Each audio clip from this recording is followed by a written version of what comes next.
তো হ্যালো বন্ধুরা, তো আবার একটি নতুন ভিডিওতে সবাইকে স্বাগত। তো বন্ধুরা দেখতে পাচ্ছ হরিণ। তো এই হরিণটি আজকে বানাবো, এটারই ভিডিও। তো দেখতে থাকো। তো বন্ধুরা পাগুলো কিন্তু চার সাইডে চারটে পেড়ে পুঁতে বানিয়েছি, আর উপরে কিন্তু কাঠের ছোট টুকরো দিয়ে প্রথমে আমি ফ্রেমটা বানিয়ে ওর উপরে কিন্তু আমি কাপড় দিয়ে গোলা করে একটা ফ্রেম প্রথমেই বানিয়ে নিয়েছি। তো ওর উপরে কিন্তু আমি মাটি দিয়ে পুরো প্রসেসটা করে দেখাবো। তো এটা কিন্তু খড় দিয়ে বানাইনি, তো বলে দিচ্ছি। তো এটা কাঠের একটি ফ্রেম দিয়েই বানিয়েছি। তো বন্ধুরা মাটিগুলো কিন্তু আমি প্রথমে যেখানে যতটা লাগবে তো লাগিয়ে নিচ্ছি। তো এক সাইডটা করছি, প্রথমে এক সাইড মাটি লাগানোর পরে উল্টো সাইডে তারপরে মাটিটা লাগাবো, সেটা দেখাবো। তো বন্ধুরা এক সাইডে কিন্তু আমার প্রায় অনেকটাই মাটি লাগানো হয়ে গেছে। তো এবারে গলার দিকটা লাগিয়ে দিচ্ছি, আর সামনের পাটা হালকা করে লাগাবো, কারণ হরিণের পাগুলো সরুই হয়। তো যতটা সম্ভব শুরু করার চেষ্টা করব। তো এবারে পাটায় আমি মাটিটা লাগিয়ে নিচ্ছি। তো সামনের পাটা, তো গলার সাইডটা একটু উঁচু মনে হচ্ছে, তো ওটা কিন্তু শুকনো হয়ে গেলে অনেকটাই মাটিটা অনেকটাই কিন্তু ফোলা ভাবটা কমে যাবে। তো পাটা কিন্তু আমি পাতলা করে মাটিটা লাগিয়ে নিচ্ছি। তো এরপরে আমি কিন্তু পায়ের যে নখ হয়, যেটা হচ্ছে একবারে নিচের দিকে, তো ওটাই হালকা করে লাগিয়ে নিতে হবে। তো মোটামুটি আমার হয়ে গেল পা দুটো এক সাইডে। তো এবারে কিন্তু উল্টা সাইডে আমি মাটিটা লাগাচ্ছি এখন। তো দেখতে পাচ্ছ ছোট প্রচুর হলছে, এক সাইডে কাটমা এগাতে ধরে আর এগাতে কিন্তু মাটি লাগাতে হচ্ছে। তো উল্টো সাইডে আমি মাটিটা লাগিয়ে নিচ্ছি। তো বডিটায় প্রায় মাটি লাগানো হয়ে গেছে, এবারে পিছনের পাটায় আমি সেমভাবে কিন্তু মাটিটা লাগিয়ে নিচ্ছি। তো ওর পরে সামনের পাটায় কিন্তু হালকা করে লাগিয়ে নেব। তো এরপরে গলার সাইডটা বাকি আছে, তো গলার সাইডটা এরপরে আমি মাটিটা লাগিয়ে নেব।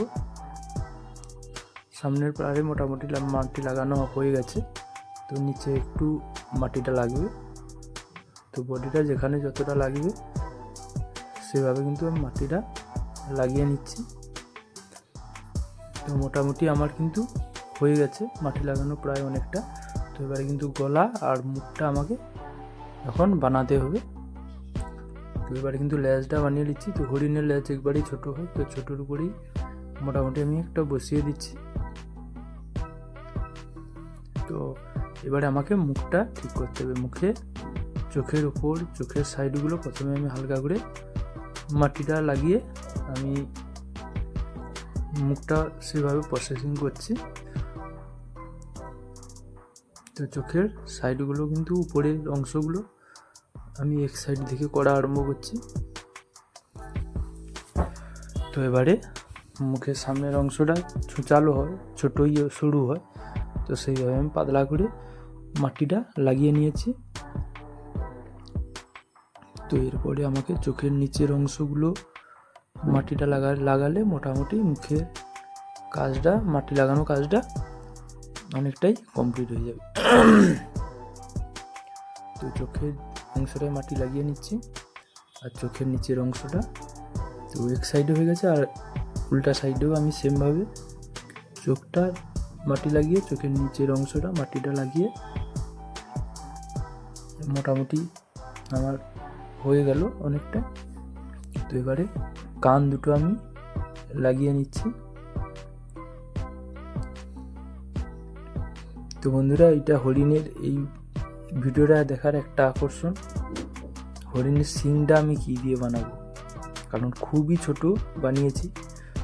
তো সেইটাই লাস্টে দেখাবো তোমাদের। তো আমি হরিণের মুখ নাক অংশটা আমি দাগ টেনে মোটামুটি ক্লিয়ার করে নিচ্ছি। তো এরপরে চোখে দাগ টেনে আমাকে চোখটা বানাতে হবে। মোটামুটি হয়ে গেল প্রায় মুখের অংশটা। হরিণের কান দুটো লাগানো হয়ে গেছে, এবারে চোখটা আমি বানিয়ে নিচ্ছি। তো মোটামুটি আমার চোখের কাজটাও আমার হয়ে গেল প্রায়। একটা সাইডে। এবারে ব্রাশ করে কিন্তু আমি একটু ফ্রেশ করে নিচ্ছি। তো ব্রাশ করা হয়ে গেল আমার প্রায়। তো এক সাইডে চোখটা বানানো হয়ে গেছে, আর উল্টা সাইডে চোখটা আমি বানিয়ে নিচ্ছি। তো এটাও কিন্তু আমার প্রায় হয়ে গেল মাটির কাজ।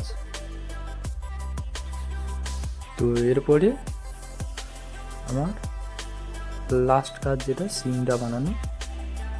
তো আমি চোখও হয়ে গেল, এবার আমি ব্রাশ করে পুরো রেডি করে নিচ্ছি। তো পুরো আমার কাজ কমপ্লিটের পথে এটা। তো চোখটা কিন্তু আমার হয়ে গেল। তো এরপরের কাজ পায়ের যে নিচের অংশগুলো দাগ টেনে আমাকে বানিয়ে নিতে হবে।